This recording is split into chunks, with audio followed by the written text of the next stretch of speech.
तो आज इस साल का आखिरी चंद्र ग्रहण है। अब से चंद घंटों बाद चांद पर अंधेरे का साया पड़ेगा और चंद्र ग्रहण के गहन में आ जाएगा। चंद्र ग्रहण का सूतक काल शुरू हो चुका है। ये चंद्र ग्रहण इस साल का आखिरी ग्रहण है और इसके साथ ही 200 साल बाद ये ऐसा चंद्र ग्रहण है जब ग्रहण के दिन दो अशुभ योग बन रहे हैं। इस बीच सूतक काल शुरू होने के कारण मंदिरों के कपाट बंद कर दिए गए हैं। अलग अलग राज्यों में सूतक का समय अलग अलग है, तो वहां के समय के अनुसार वहां मंदिरों के कपाट बंद किए गए हैं।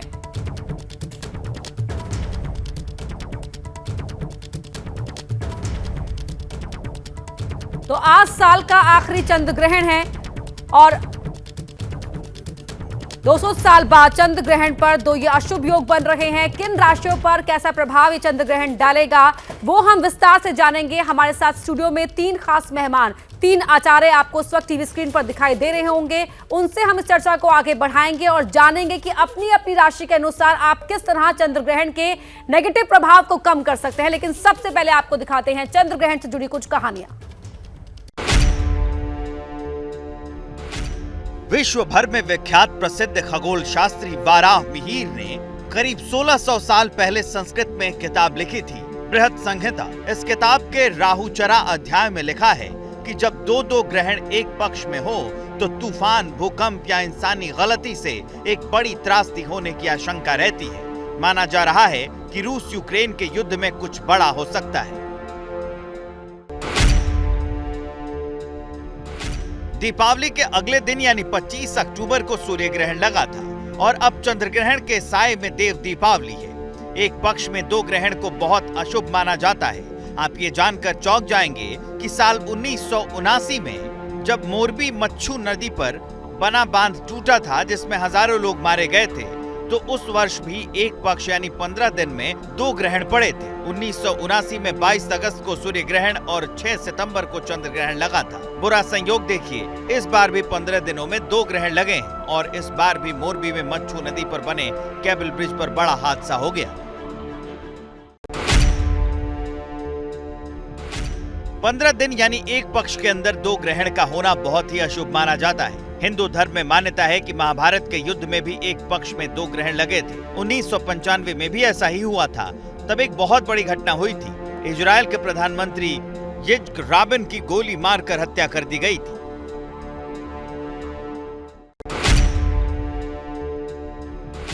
आज का चंद्र ग्रहण 5 राशियों के लिए बहुत ही महत्वपूर्ण माना जा रहा है। आज के दिन वृष, मिथुन, कन्या, तुला और वृश्चिक राशि के लोगों को बहुत संभल कर रहना होगा, क्योंकि सेहत, कारोबार और करियर के लिहाज से नुकसान उठाना पड़ सकता है।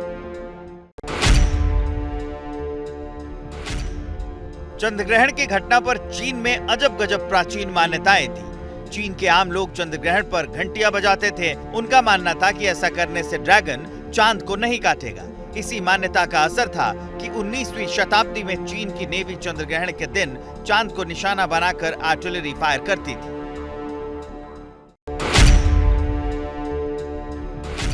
इस्लाम में भी चंद्र ग्रहण को लेकर कई मान्यताएं हैं। इस मौके पर नमाज खुसूफ अदा की जाती है। माना जाता है कि इस नमाज को पढ़ने से चंद्र ग्रहण का बुरा असर नहीं पड़ता। कहा जाता है कि ग्रहण के दौरान 2 रकात नमाज पढ़ना सुन्नत है, यानी पैगंबर साहब ने ऐसा करने को कहा है। अमेरिका की खोज करने वाले कोलंबस का नाम तो आपने जरूर सुना होगा, लेकिन ये शायद आप नहीं जानते होंगे कि चंद्र ग्रहण की वजह से कोलंबस की जान बची थी। बात साल 1530 की है। कोलंबस अपने दल के साथ जमैका के आदिवासियों से मिला। कई महीने कोलंबस के साथी जमैका के कबीलों के साथ रहे, लेकिन एक विवाद के बाद नौबत हिंसक झड़प तक आ गई। कबीले के लोगों ने कोलंबस के साथियों को खाना पीना देना बंद कर दिया। कोलंबस के साथी भूख से बेहाल होने लगे। तब कोलंबस को चंद्र ग्रहण की वजह से एक नायाब तरकीब सूझी। कोलंबस के पास पुर्तगाल के खगोल शास्त्री अब्राहम जकूतो की एक किताब थी जिसमें ग्रहण की तारीखें लिखी हुई थी। कोलंबस ने उस किताब का जिक्र करके कहा कि भगवान बहुत गुस्से में हैं और 3 दिन बाद तुम लोगों को उनका गुस्सा दिखने लगेगा। 3 दिन बाद चंद्र ग्रहण था। जमैका के कबीले के लोग चंद्र ग्रहण के दिन डर से कांपने लगे। उन्होंने कोलंबस से पूछा कि अब भगवान का गुस्सा कैसे शांत होगा। कोलंबस ने कहा कि तुम लोग हमारी मदद करो, भगवान तुम्हारी मदद करेंगे। कबीले के लोग मान गए। इस तरह कोलंबस ने खुद को और अपने साथियों को भूख से मरने से बचा लिया।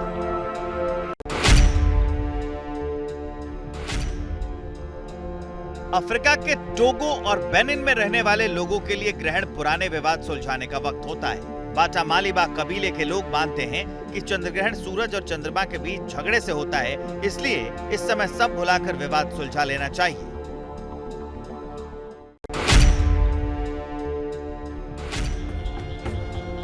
कैलिफोर्निया के नेटिव अमेरिकन चंद्र ग्रहण के वक्त गाना गाते हैं। यहाँ की वूपा और लुइसियाना कबीलों में मान्यता है कि चंद्र ग्रहण का मतलब होता है कि चांद पर हमला हुआ है और वो जख्मी हो गया है। चांद को जल्दी सेहतमंद करने के लिए ये कबीले नाचते गाते हैं।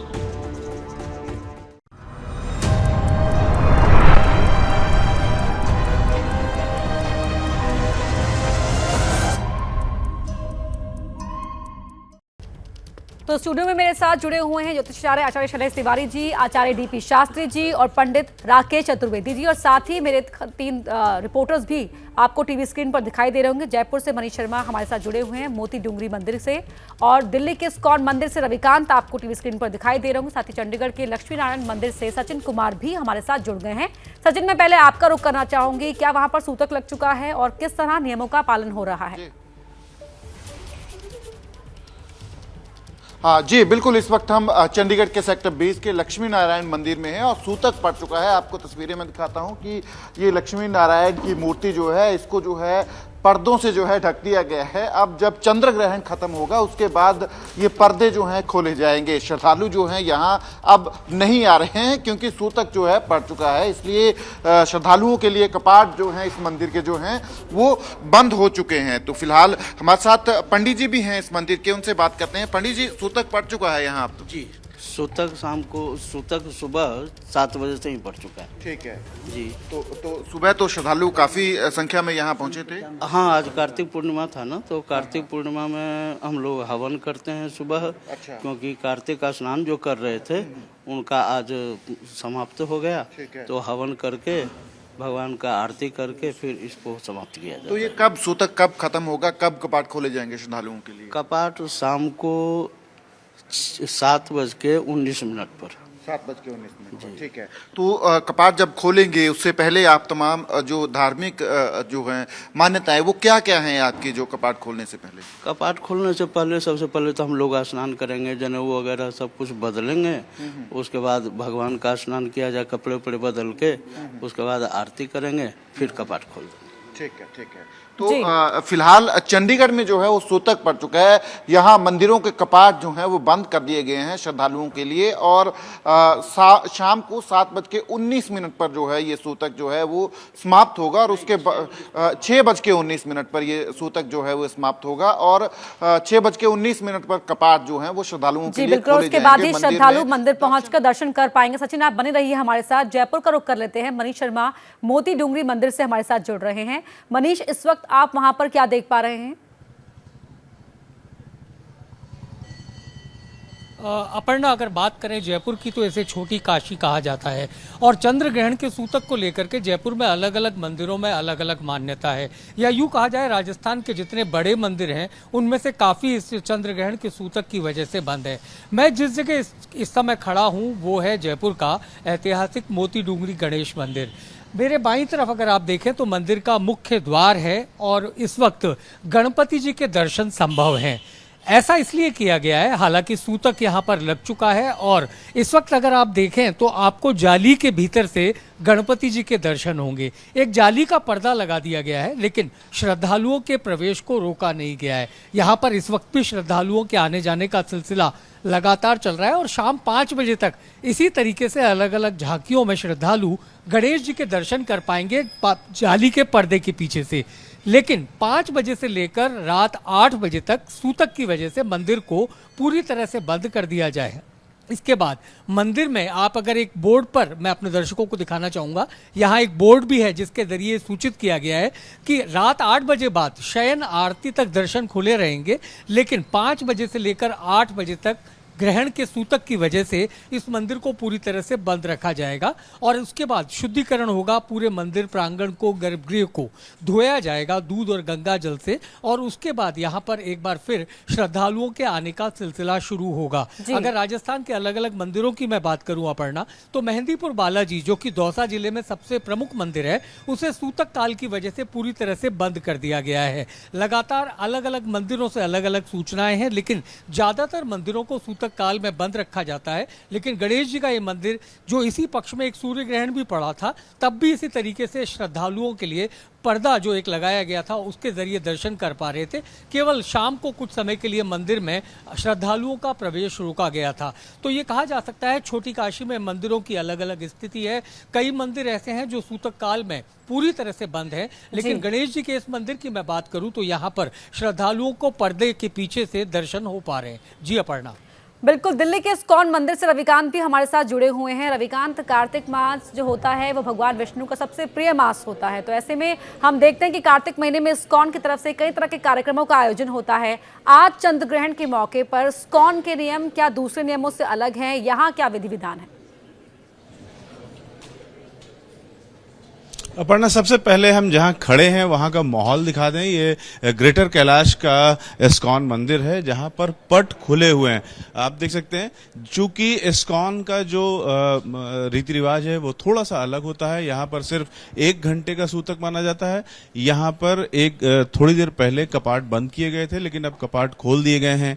यहाँ पर ये रिवाज है कि सूतक में अगर नाम जाप करिए या धार्मिक चर्चा करिए तो उससे सूतक का जो गलत प्रभाव है वो कट जाता है। तो यहाँ पर एक क्लास हुई, यानी धार्मिक चर्चा हुई, और उसके बाद लोग प्रसादम ग्रहण करेंगे। यहाँ पर आप देख सकते हैं कि फूलों की मालाएं गूंथ रही हैं महिलाएं, और दिन भर जो दर्शनार्थी हैं उनके आने का सिलसिला चलता रहेगा और लोग दर्शन कर सकेंगे। विशेष क्या यहाँ पर रीति रिवाज है? विशेष रीति रिवाज तो भगवान का नाम ही जप करना है, और ये हमारा रेगुलर टाइम में ही सारा कुछ हो रहा है। इसमें बदलाव कुछ नहीं है। मतलब जो भागवत कक्षा है एवरी डे होता है। ये संत जीता राम हैं यहाँ के इस्कॉन के, जीता मित्र जी। सर, क्या है खास यहाँ पर आज चंद्रग्रहण के दिन सूतक की क्या मान्यता है? देखिए, जो सूतक है तो प्रभाव तो पड़ता है इसका, और हमारे वैदिक साहित्य में बताया गया है कि कुछ दोष होता है इसमें, लेकिन जितने भी प्रकार के दोष हैं वो भगवान के नाम कीर्तन से दूर हो जाते हैं।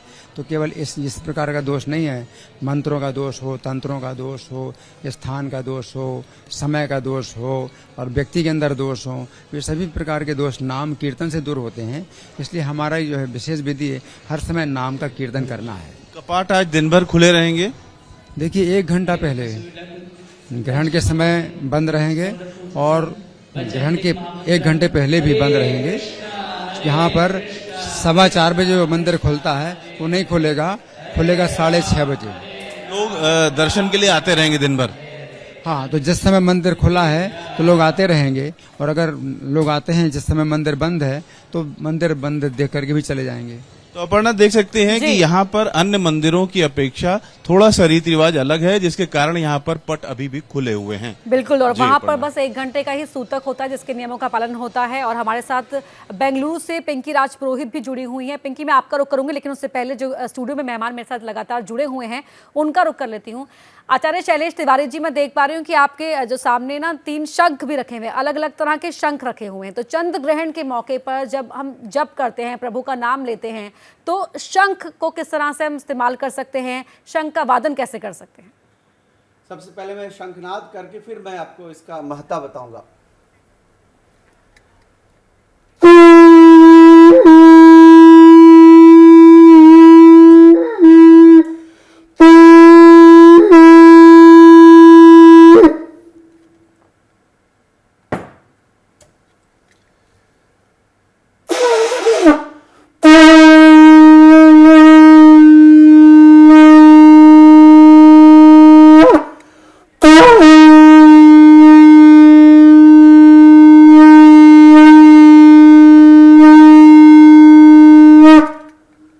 शंख बाजे बला भागे 33 कोट के देवता जागे। जब शंखनाद होता है तो सभी प्रकार की बलाएं भाग जाती है। और ऐसी मान्यता है शंख के बाजने के बाद जो है वाइब्रेशन होता है, उससे वायरस और बैक्टीरिया दोनों मरते हैं। शंख समुद्र से उत्पन्न हुए हैं, महालक्ष्मी के भाई हैं, चंद्रमा के भाई हैं। और शंख अभी कोरोना काल में शंखनाद से बहुत ज़्यादा लाभ की प्राप्ति हुई। कोरोना काल में शंखनाद से लंग्स व्यक्ति का मजबूत होता है। डॉक्टर्स लोग जो है वह बैलून फुलाने की बात करते हैं, लेकिन हमारे शास्त्रों में शुरू से ही शंख की महत्ता है। शंख बजाने वाले व्यक्ति को हृदय का रोग नहीं होता, लंग्स का रोग नहीं होता, और ज़्यादातर देखा गया है कि इनकी इम्यूनिटी सिस्टम बहुत जल्दी मजबूत होती है, इसलिए शंखनाद करनी चाहिए। शंख दो प्रकार के होते हैं, दक्षिणावर्ती शंख और वामवर्ती शंख। दक्षिणावर्ती शंख से देवी देवताओं का विशेष रूप से जो है अभिषेक किया जाता है, और वामवर्ती शंख को बजाया जाता है।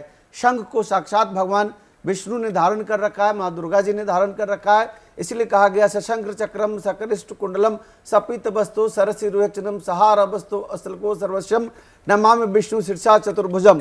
यह शंख जो है वह विशेष रूप से युद्ध के समय भी बजाया जाता था, अभी भी हर शुभ काम में शंखनाद किया जाता है। महाभारत में आपने सुना होगा कि युद्ध के समय भगवान श्री कृष्ण ने शंखनाद किया था, और सभी लोगों के जो ही बड़े बड़े महारथी थे सबके अलग अलग शंख थे।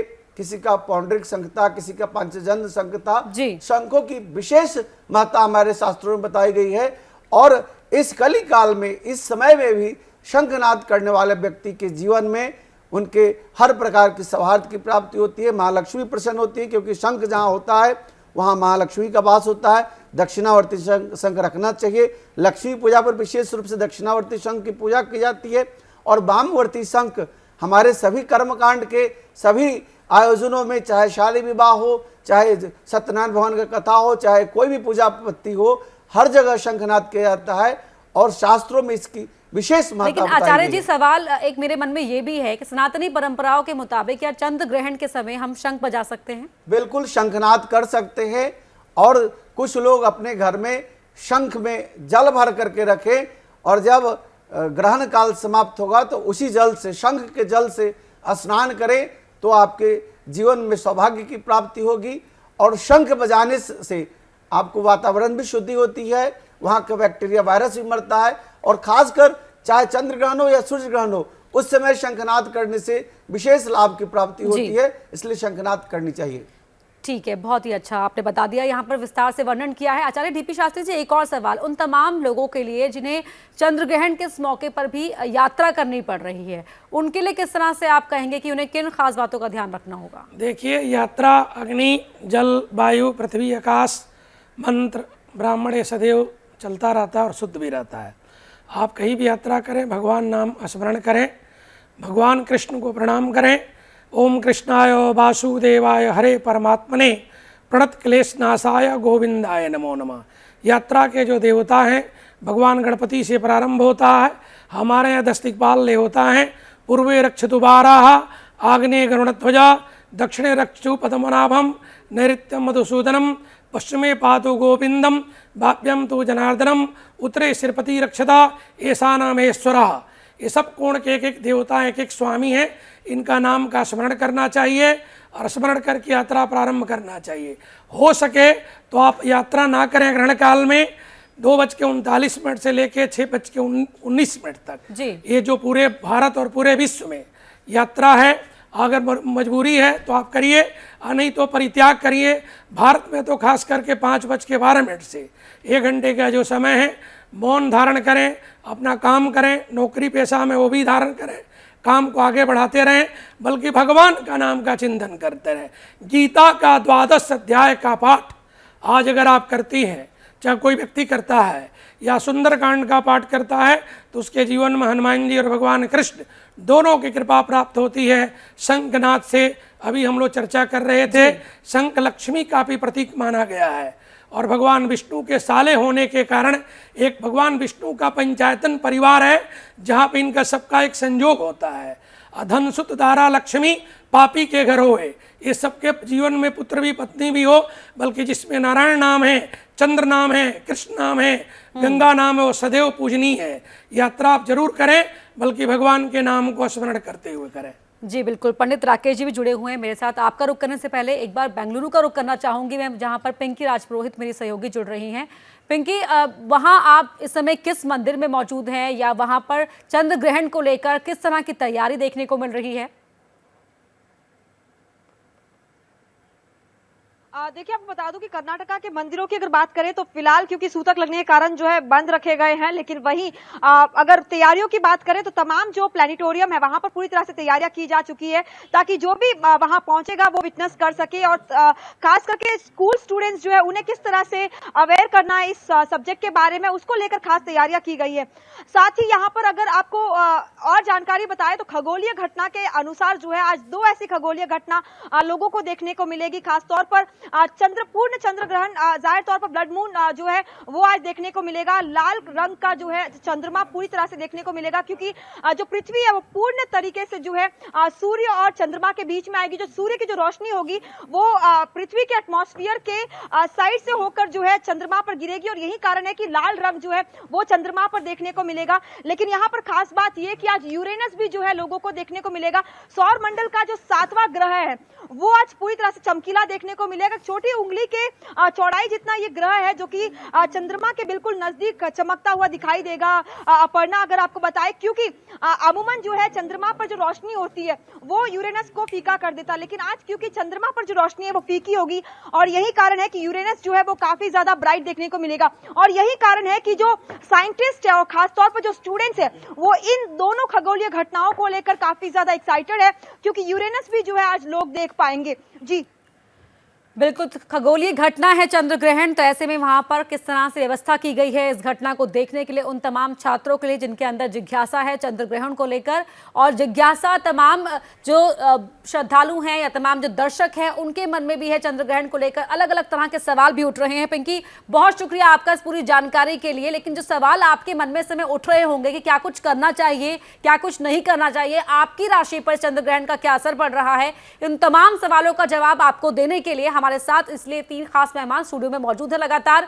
पंडित जी, राकेश जी, मैं आपसे जानना चाहूंगी, जो 3 खास राशियां हैं जिन पर इस बार सबसे ज्यादा ही नकारात्मक प्रभाव पड़ रहा है, वो 3 राशियां एक बार आप फिर बताएं कि कौन कौन सी राशियां हैं वो, अगर 3 से ज्यादा भी हैं तो, और किस तरह उन राशि वालों को अपना ख्याल इस समय करना है, क्या मंत्र है जिसका उन्हें पाठ करना है।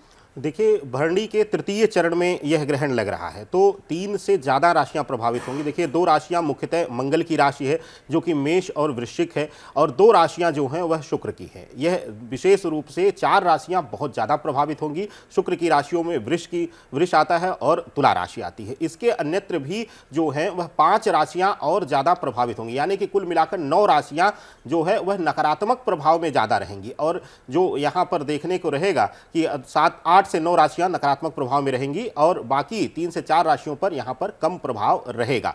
तो इसमें विशेष रूप से हर किसी के लिए, देखिए, एक चीज कहा गया है कलयुग में, विशेष रूप से चंद्रमा के बारे में कहा जाता है कि वह 16 कलाओं में माहिर हैं, और धरा पर जो भी अवतार हुए हैं हमारे ईष्ट के, उनमें श्री कृष्ण जी को उनको 16 कलाओं में माहिर माना गया है, और यह सबसे पूजनीय माना जाता है कलयुग में। और कहा गया है कि यतो कृष्ण ततो विजय, तो जहां पर कृष्ण होंगे वहां पर जय और विजय ही होगी। तो विशेष रूप से इस ग्रहण काल में सबसे आराधनीय है हमारे कृष्ण की पूजन। आप कुछ मत करिए, आप कृष्ण जी का नाम लीजिए, और कर सकते हैं तो उनके मंत्र का, बीज मंत्रों का जाप करिए। ओम क्लीम कृष्णाय नमः, यह मंत्र आप जाप करिए। और नहीं मंत्र जाप कर सकते, देखिए, साधारण गृहस्थ जीवन में सबसे उत्तम मंत्र कहा गया है सिर्फ ईष्ट का नाम ले लेना, गुरु वंदना कर लेना। गुरु मान लीजिए, अपने गुरु हों, उनका आप स्मरण करिए, उनके मंत्रों का जाप करिए, और साधारणतः श्री राम जी का, श्री कृष्ण जी का नाम लीजिए, राधे कृष्ण राधे कृष्ण राधे कृष्ण का जाप करिए। और इसके साथ ही आप हो सके तो जब मोक्ष काल प्रारंभ हो जाए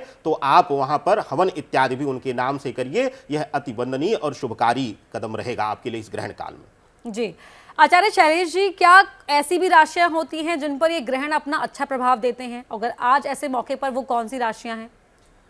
धनु और मीन 2 राशियां हैं जो बृहस्पति प्रधान हैं, और इस पर विशेष लाभ की प्राप्ति होगी। धनु राशि और मीन राशि दोनों को धन की प्राप्ति होगी, और ये दोनों राशियां लाभकारी रहेंगी।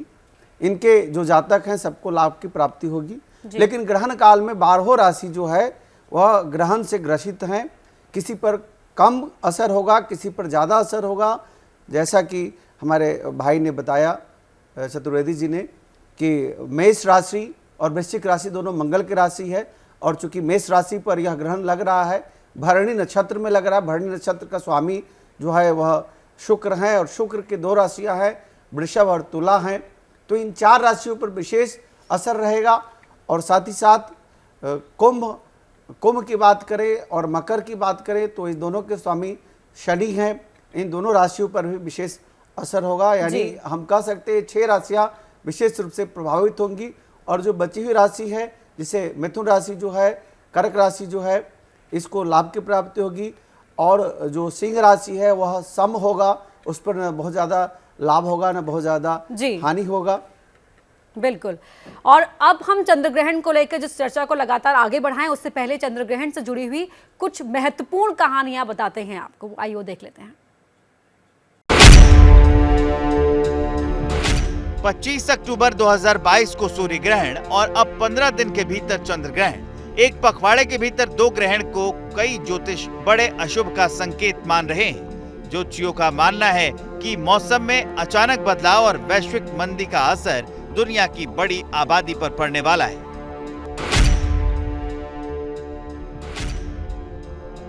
ग्रहण का सूतक लगने से कुछ समय पहले ही मंदिर के द्वार बंद किए जाते हैं।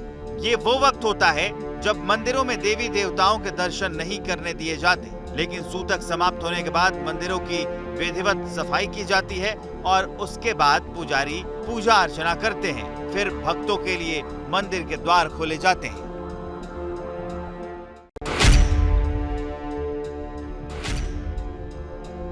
2019 में तो गजब ही हो गया। पूरे 149 साल बाद गुरु पूर्णिमा की रात चंद्र ग्रहण लगा था। 2019 में 16 जुलाई की मध्य रात्रि के बाद से 17 जुलाई की सुबह तक चंद्र ग्रहण था। इससे पहले 12 जुलाई 1870 को भी गुरु पूर्णिमा पर चंद्र ग्रहण लगा था।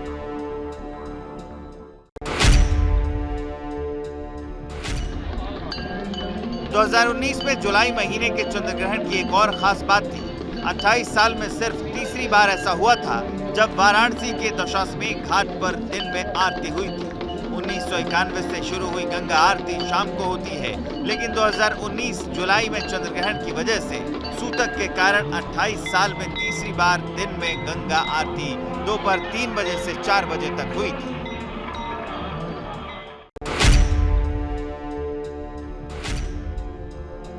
ग्रहण के वक्त पूजा पाठ से कष्ट दूर करने की भी मान्यता है। हनुमान जी को कलयुग का देवता माना जाता है। कहा जाता है कि ग्रहण के वक्त कोई भक्त हनुमान चालीसा का 108 बार पाठ करे तो उस पर बजरंग बली की सीधी कृपा होती है और उसकी समस्याओं का समाधान हो जाता है। क्या मजबूरी है मेरी, बताइए।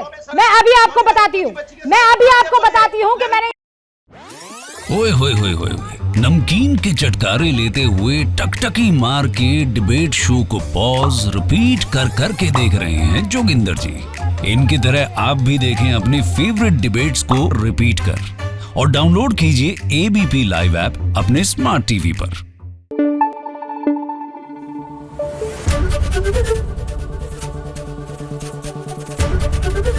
एबीपी न्यूज आपको रखे आगे।